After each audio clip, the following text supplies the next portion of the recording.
무더위가 막바지 기승을 부리고 있습니다. 하지만 가을이 이미 기다리고 있습니다. 입추가 지났고 더위가 물러간다는 처서가 눈앞에 있습니다.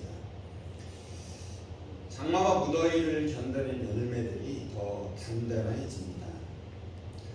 우리 신앙도 인생의 장마와 태풍을 견뎌내고 더 단단해지며 성숙해지기를 원합니다.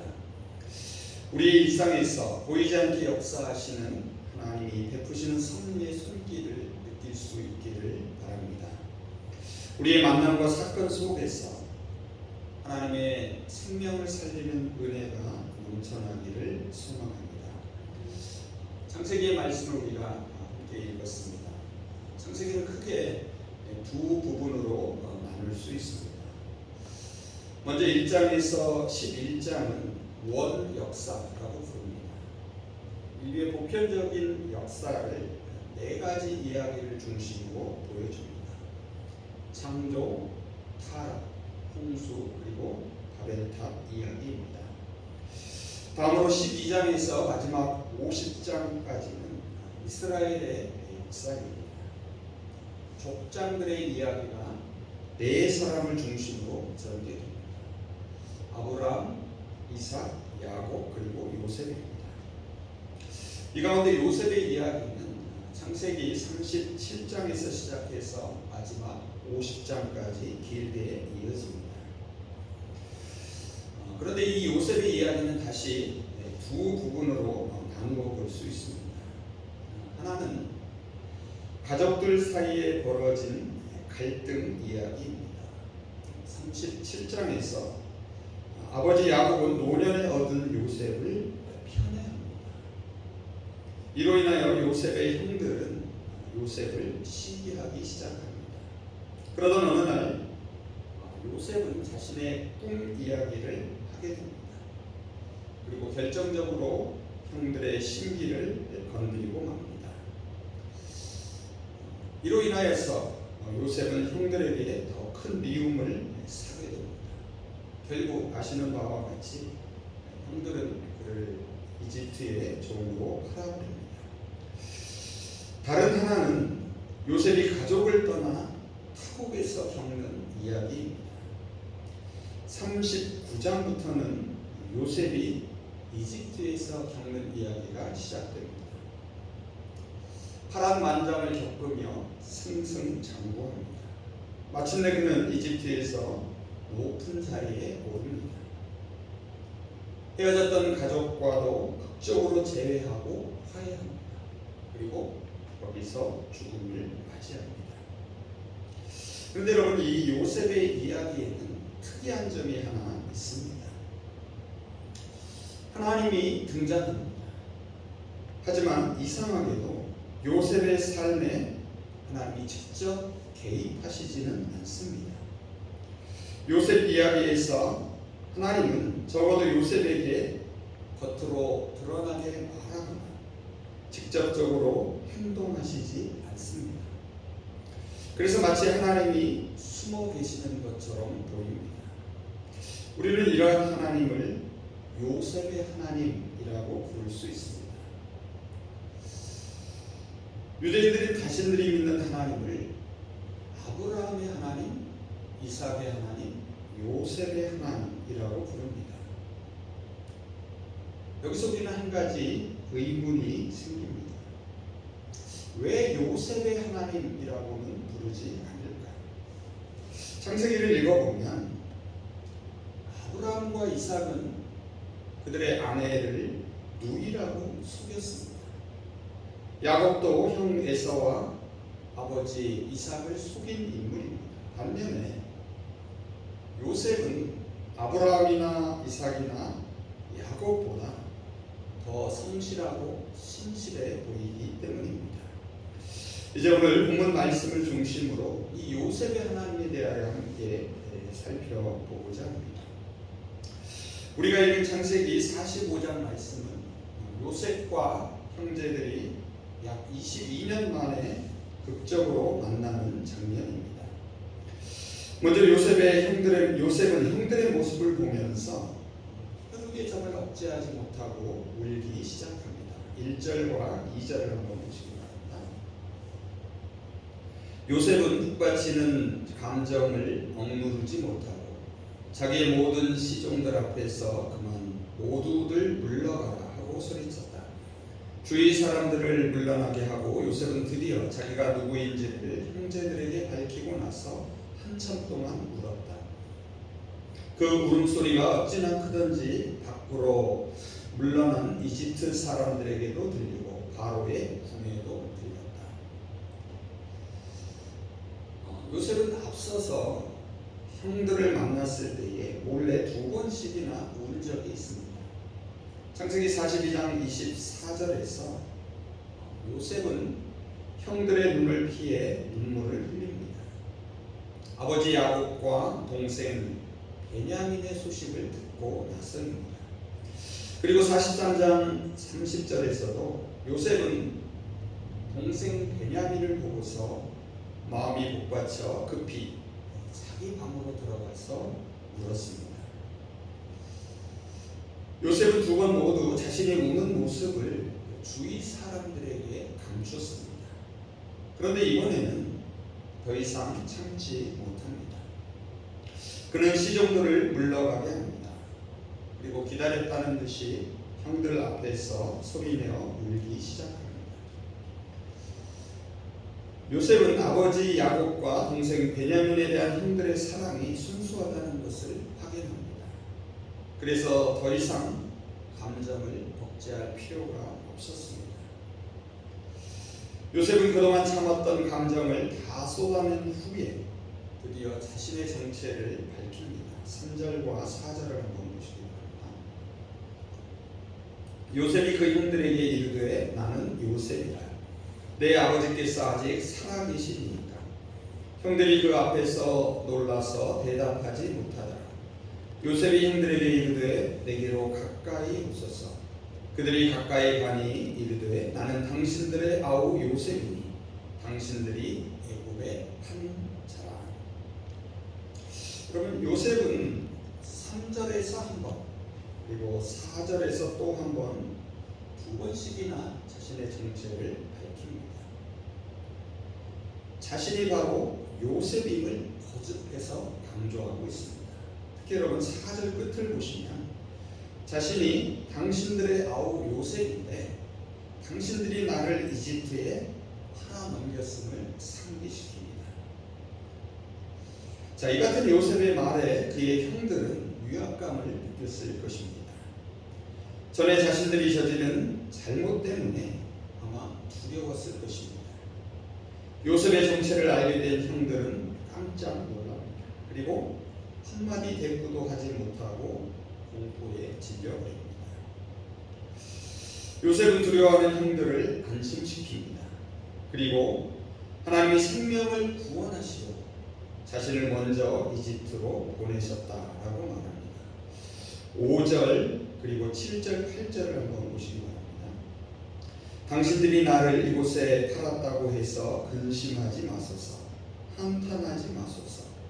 하나님이 생명을 구원하시려고 나를 당신들보다 먼저 보내셨나이다. 하나님이 큰 구원으로 당신들의 생명을 보존하고 당신들의 후손을 세상에 두시려고 나를 당신들보다 먼저 보내셨나니 그러즉 나를 이리로 보내니는 당신들이 아니요 하나님이시라. 하나님이 나를 바로에게 아버지로 삼으시고 그 온 집의 주로 삼으시며 그 온 땅의 통치자로 삼으셨나이다. 여러분 이 구절이 바로 요셉 이야기 전체를 해석하는데 결정적인 도움을 주는 신학적 진술입니다. 요셉 이야기의 핵심 내용을 담고 있기 때문입니다. 요셉은 먼저 형들의 불안감을 달래는 말로 시작합니다. 세번역과 공동번역은 5절을 그러나 이제는 이라는 말로 시작합니다. 이 구절을 원문 그대로 번역해보면 다음과 같습니다. 그러나 이제는 걱정하지 마십시오. 자책도 하지 마십시오. 당신들은 나를 이곳으로 팔아 넘겼기 때문에 걱정하시겠지만 그러나 하나님은 형들을 살리시기 위하여 당신들보다 앞서 나를 이리로 보내셨기 때문입니다. 요셉은 긴 시간이 지난 후에 이제 비로소 자신의 지나온 삶 속에서 함께했던 하나님의 손길을 발견하고 깨닫습니다. 앞서 말씀드린 대로 요셉 이야기에서 하나님은 존재하시지만 동시에 어느 정도 존재하지 않는 분으로 그려집니다. 물론 요셉의 형들이나 요셉은 하나님이 계시지 않다고 생각하지는 않았습니다. 하지만 그들은 모두 하나님이 실제로 그들과 함께하고 계심을 느끼거나 확신하지도 않았습니다. 아무도 하나님의 직접 개입을 기대하지 않았기 때문입니다. 요셉 이야기에서 하나님은 자신의 정체를 드러내지 않고 은밀하게 역사를 이끌어 가십니다. 그래서 요셉 이야기에서 하나님의 섭리를 곧바로 깨닫는 사람은 아무도 없습니다. 요셉의 형들은 말할 것도 없습니다. 요셉조차도 이 사실을 계속 깨닫지 못합니다. 그런데 이제 요셉은 형들을 만나고 나서 지난 날을 돌이켜보며 비로소 깨닫게 됩니다. 요셉의 형들은 하나님이 자신들을 보고 계시지 않았다고 생각했기에 요셉을 죽이려 했습니다. 하지만 차마 그렇게 하지 못하고 그를 장사꾼에게 팝니다. 아버지 야곱을 버젓이 속이기까지 합니다. 그들은 실제로 하나님이 없는 것처럼 행동한 것입니다. 요셉도 마찬가지입니다. 이집트로 팔려간 때부터 그는 하나님을 잊어버린 것처럼 보입니다. 그는 철저하게 현실에 적응해 살아갑니다. 요셉은 이집트식으로 수염과 머리를 깎습니다. 그리고 이집트 복장을 착용합니다. 사실 그래서 요셉의 형들이 그를 알아보지 못한 것입니다. 또한 꿈을 해석하기 시작합니다. 이것은 유대인들에게 금지된 것입니다. 꿈을 해석하는 것은 이집트와 같은 이방인들의 관습이었습니다. 그는 이집트식 이름인 사브낫 바메아로 개명까지 합니다. 금목걸이를 하고 병거를 타고 다녔습니다. 사람들에게 절을 받으며 이집트 왕 바로의 이름으로 맹세까지 합니다. 또한 그는 이집트의 제사장 딸과 결혼해서 아들을 낳습니다. 그 아들의 이름을 므낫세로 짓습니다. 그런데 여러분 놀랍게도 이 므낫세는 하나님이 나로 하여금 내 아버지 집의 모든 것을 잊게 하셨다라는 뜻입니다. 이처럼 이집트에 팔려온 요셉은 이집트 사람이 되어 권력자들을 위해 일하기 시작합니다. 사실 요셉은 언제나 자신의 주인을 기쁘게 하기 위하여 노력합니다. 처음에는 아버지 야곱을 기쁘게 하기 위해 노력했습니다. 이집트로 팔려온 다음에는 보디발의 이익을 위해 봉사합니다. 그리고 마지막으로 이집트 왕 바로가 권력을 확장하는 데 힘을 보탰습니다. 이처럼 요셉의 행보는 언제나 자기가 섬기는 주인의 이익 외에는 관심이 없는 것처럼 보입니다. 하지만 이런 외적 수능의 이면에 자신의 정체성에 대한 나름의 깊은 생각이 있었을 것입니다. 요셉은 주인의 이익을 추구하는 가운데 어느 순간 그것이 자기 백성에게도 가장 좋은 것이라고 생각한 것 같습니다.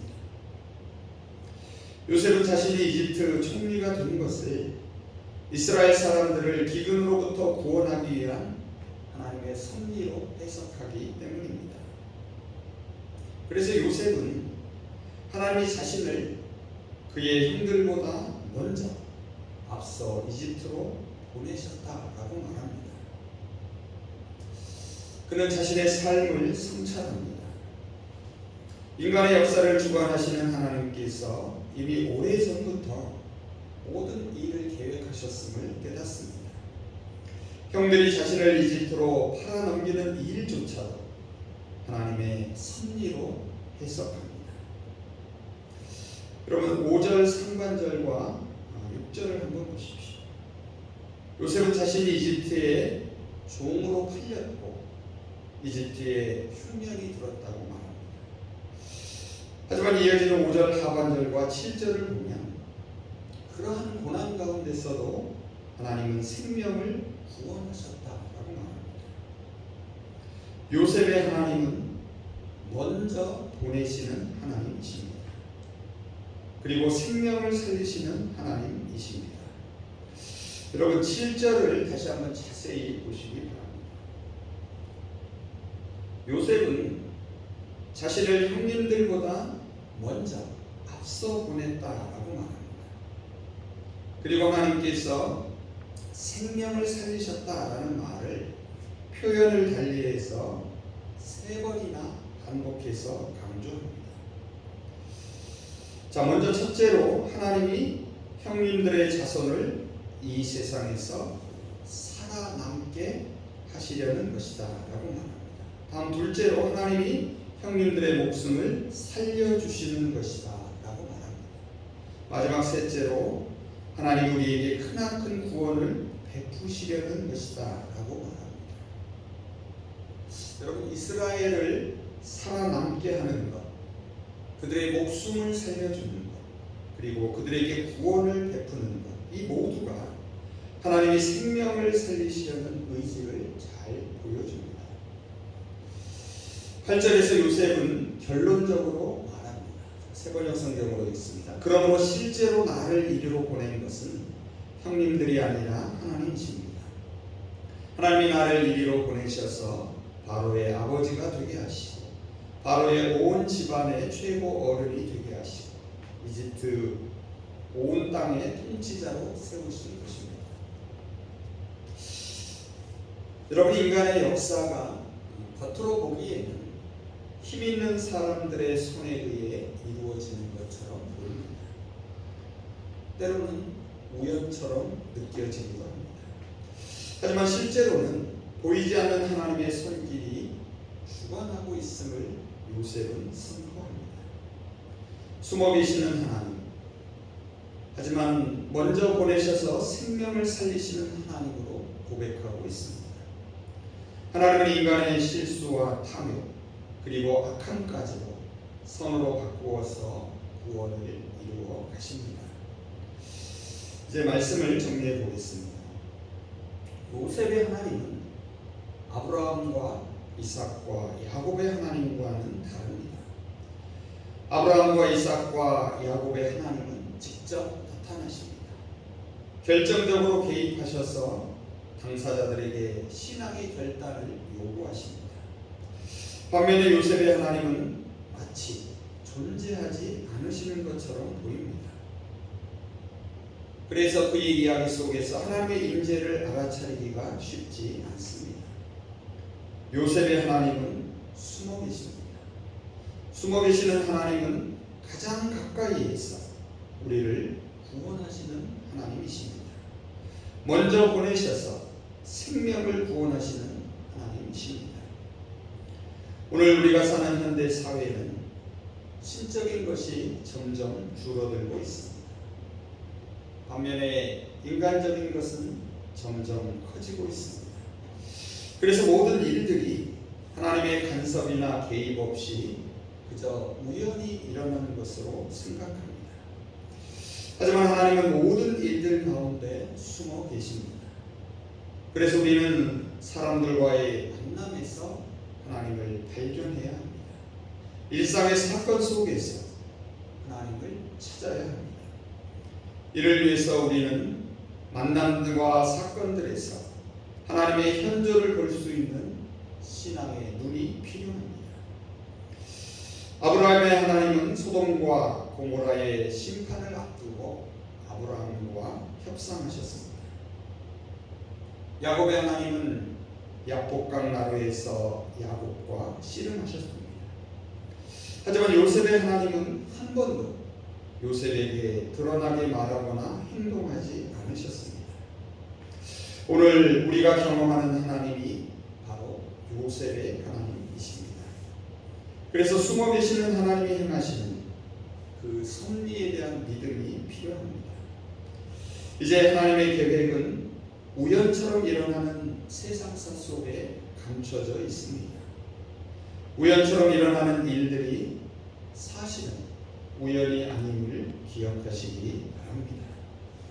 하나님의 숨은 계획이 실현되는 과정임을 믿으시기 바랍니다.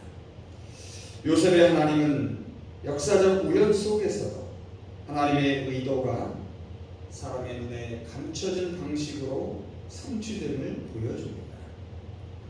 사람이 하나님의 일을 돕지 않고 설사 방해한다 할지라도 요셉의 하나님은 흔들림 없이 당신의 뜻을 이루십니다. 그래서 요셉의 하나님은 우리 일상의 일들이 정말 소중함을 일깨워줍니다. 아무 일도 일어나지 않는 반복되는 일상에도 하나님은 변함없이 함께 하시기 때문입니다. 요셉의 하나님은 우리의 연약함과 실수 가운데서도 생명을 살리는 구원의 역사를 이루어 가십니다. 요셉의 하나님이 저와 여러분을 먼저 보내셔서 우리와 또 우리가 만나는 모든 사람들의 생명을 살리는 그 역사를 경험할 수 있기를 바랍니다. 이제 먼저 보내시는 하나님에 대한 요셉의 신앙 고백을 읽으며 설교를 마치겠습니다. 당신들이 나를 이곳에 팔았다고 해서 근심하지 마소서. 한탄하지 마소서. 하나님이 생명을 구원하시려고 나를 당신들보다 먼저 보내셨나이다.